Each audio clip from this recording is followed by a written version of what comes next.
Hello Malachi, do you want to show everybody what's happened? Poor old JJ has the worst diarrhea today. He's probably eaten something yesterday, so we'll keep an eye on it. But observation is key with animals, spotting things that are wrong, recording them, and then just acting if things don't clear up. That's how you end up with long-lived, happy animals.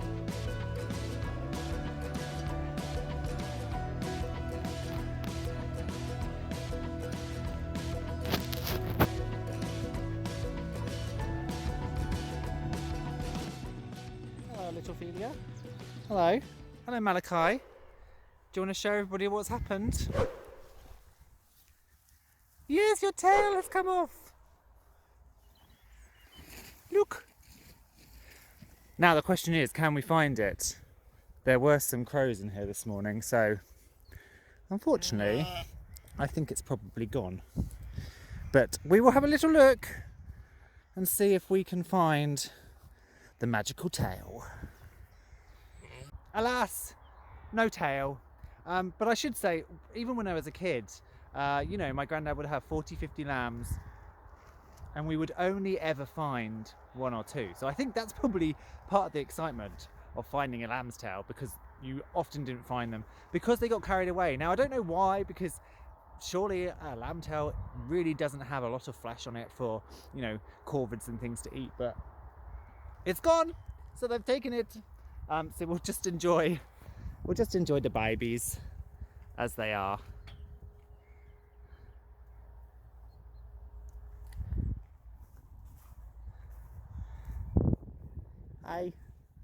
Hi you two.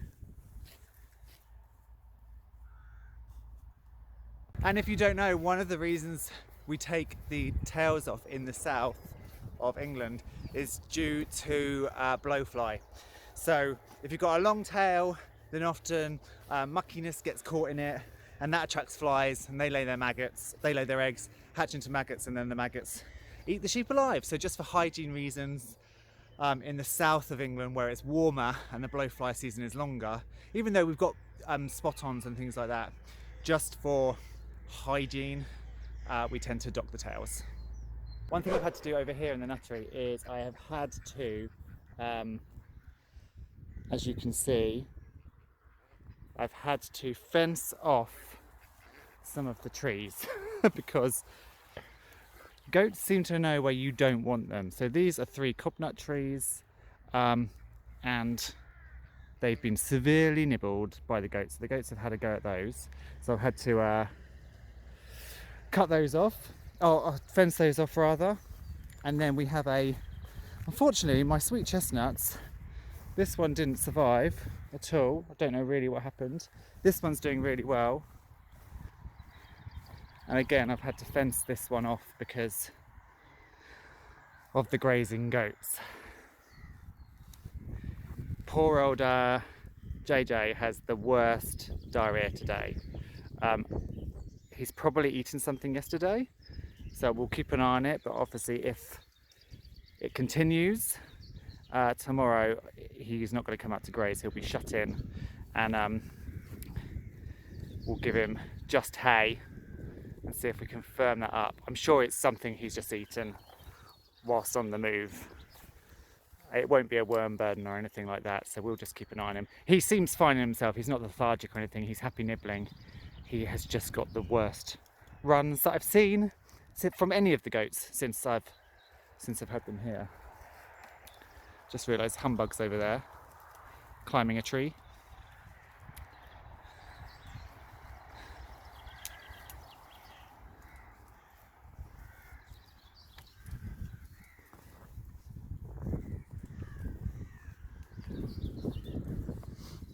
And I have no idea if these girls are pregnant. The day that I got them, if they were bred in the first week that I got them, it would mean that we would have kids in the first week of August. So they wouldn't be showing it anyway. As I've said before, I saw no in-heat behaviour, but possibly that's because they're kept with JJ, so they didn't need to show any in-heat behaviour or call for him out because they live with him. So we'll keep an eye on those girls and see how they progress over the next couple of months. When it comes to goats and diarrhoea, do take it seriously. Goats seem much worse afflicted than sheep. When sheep get scours, they're normally all right. Goats, I find, if you can't clear it up in a couple of days, you really got to seek out veterinary advice and treatment. I know it's not a worm burden with these guys, because I've done one quite recently and their fecal count was so low it hardly appeared. So what you really want to do is you want to try and firm it up just by using some hay and take away all the other fodder crop, just to try and thicken stuff up. And then the other thing, if it does last for a couple of days or more and you're starting to get worried that they're getting dehydrated, which is one of the main reasons they can go downhill so quickly, contact your vet and try and get an electrolyte. Very like how we as humans, if we have diarrhoea, we often take electrolyte sachets just to replace the minerals and things that we've lost. It's the same for these guys. So it's worthwhile having a few electrolyte sachets in your arsenal and then getting them to drink some. But as I say, at the moment, this is the first day. It's probably just he's eaten something foraging, and I'll keep an eye on him over the next couple of days and just see how he is. He doesn't look ill, but that's the other thing with goats as well. They can be fine, and then suddenly they look really poorly, and often by the time you get to that phase, it's quite hard to get them back. So don't freak out if your goat gets diarrhoea. It's, you know, we all get diarrhoea, but just keep an eye on it and make sure you jot down the day when it started, so you have kind of a record. And then that's how you end up with healthy animals. I always say it's observation. Observation is key with animals, spotting things that are wrong, recording them, and then just acting if things don't clear up. That's how you end up with long-lived, happy animals. It's when you don't observe animals, you don't notice things, and then by the time you've gone, oh goodness, this goat won't get up this morning. Oh, how long has it had diarrhoea? It could have been days, it could have been weeks possibly. That's when you end up losing livestock.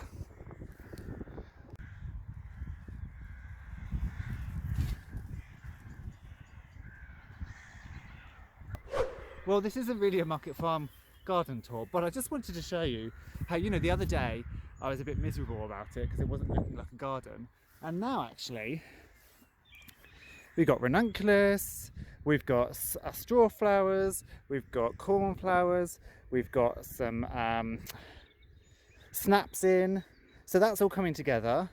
And then over here on this bed we've got our chard, which is really, even the baby chards are really starting to take off. A few of the kale that didn't get nibbled are now, with the heat, starting to get going. So actually I'm fairly confident to probably next week plant into this the rest of the kale. We'll get the lettuces in next week, we'll get the spinach in next week. And then obviously I was excited the other day because the first beets started coming up. Well, also I looked over here, the first carrots are starting to appear, and the radishes, which I only sowed 3 or 4 days ago, they are also starting to come through. So with any luck, actually, this kind of garden, all of this will soon be planted up. A third of these beds each have all been sown, and they're going to start coming up. So very quickly it's going to go from bland to full, which is fantastic. Look at this silly girl. She's just ripped out her ear tag.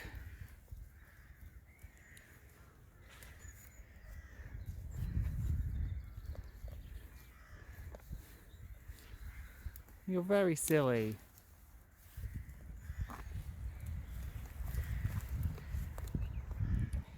Again, she doesn't look too bothered, and ears bleed a lot. They look a lot worse than they are, but oh, her beautiful Anglo-Nubian ear. Look at the state of it. Silly girl.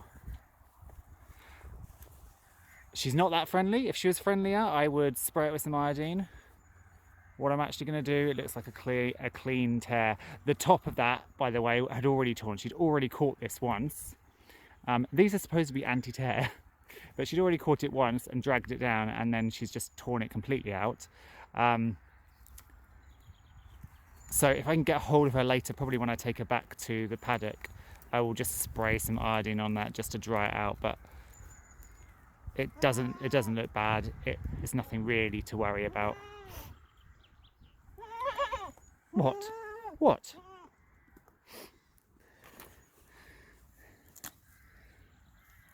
So now we've got two goats to look after, Mrs. Mutilation and Mr. Runnybum.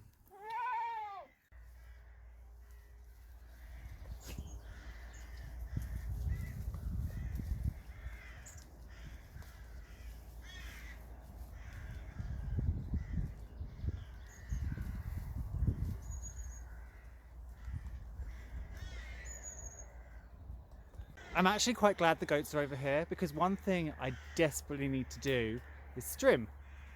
But last week, I always put the strimmer in the car with the battery still on it. Last week, for some reason, I thought I'll take the battery off, I'll take it home, I'll recharge it, and I'll bring it back and I'll leave the strimmer. Well, where is that battery? I have no idea. So I now no longer have a strimmer that I can use, which is super annoying, because this is the time of year where I really do need to strim. I need to strim all around the red edge of the market garden just to keep the electric fencing working properly. I need to strim over in the lookout. I need to strim patches down there to give our ornamental plants a go so they're not drowned out by the weeds. We are starting a campsite this summer as well. We're making a small campsite to take advantage of the extended rules in England. So normally you could camp on your land, you could have a camping site for 29 days without a license. They have extended it to 56, so we're taking advantage of that. But what I really need to do is I need to get the strimmer up there, and I need to start strimming out the pitch sizes so I can make up some mock-up pictures. Again, I can't because I've lost the battery. I have looked everywhere, absolutely everywhere. I've turfed the car out like 4 times. God knows where it is. So I'm going to have to suck it up and buy a new one. But for now, these guys can come and, the fence is on, so they won't go in there. They can come and nibble down some of this grass.